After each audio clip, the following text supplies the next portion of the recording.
حضرت علی رضی اللہ تعالی عنہ نے فرمایا کہ جب کوئی عورت آپ کے سامنے رو پڑے تو تمہاری مردانگی کا تقاضا یہ ہے کہ تم اس بات کو وہیں ختم کر دو۔ حضرت علی رضی اللہ تعالی عنہ نے فرمایا کہ جب محبت روح سے ہو تو پھر انسان دوبارہ محبت کرنے کے قابل نہیں رہتا۔ حضرت علی رضی اللہ تعالی عنہ نے فرمایا جو ہم سوچتے ہیں وہ ہوتا نہیں، جو ہوتا ہے اس کا علم نہیں، اور جو ہوگا وہ بہترین ہوگا۔ حضرت علی رضی اللہ تعالی عنہ نے فرمایا بہترین سیرت یہ ہے کہ تم لوگوں کے ساتھ اس طریقے سے پیش آؤ جس طریقہ سے تم لوگوں کا اپنے ساتھ پیش آنا پسند کرتے ہو۔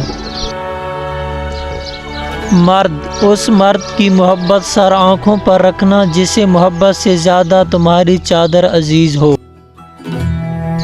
حضرت علی رضی اللہ تعالی عنہ نے فرمایا دنیا میں اللہ تعالیٰ کا خوف رکھنا آخرت کے ڈر سے بچاتا ہے۔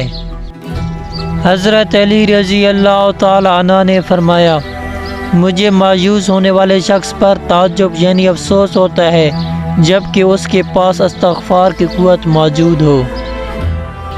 حضرت علی رضی اللہ تعالی عنہ نے فرمایا مردوں کی عقل کو شراب بھی اتنا خراب نہیں کرتی جتنا کہ لالچ کرتا ہے۔ حضرت علی رضی اللہ تعالی عنہ نے فرمایا محبت کا اصل حقدار تو تمہارا رب ہے، تم بس اپنے رب کے آگے جھکو، وہ کسی اور کے آگے جھکنے نہیں دے گا۔ اقوال حضرت امام حسین رضی اللہ تعالی عنہ۔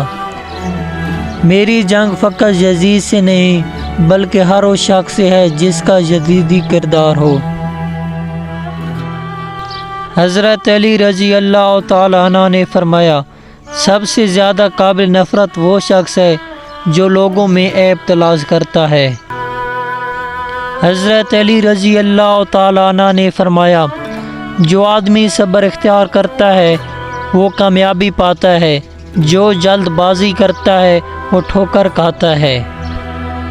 حضرت علی رضی اللہ تعالی عنہ نے فرمایا مصائب کا مقابلہ صبر سے اور نعمتوں کی حفاظت شکر سے کرو۔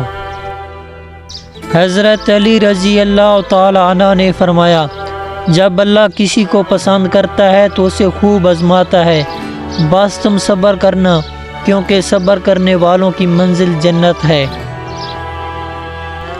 حضرت علی رضی اللہ تعالی عنہ نے فرمایا نصیب ہار جاتا ہے لیکن دعائیں ہمیشہ جیتتی ہیں، بس یقین کے ساتھ اللہ سے مانگتے رہو، وہ رب تمہیں مایوس نہیں ہونے دے گا انشاءاللہ۔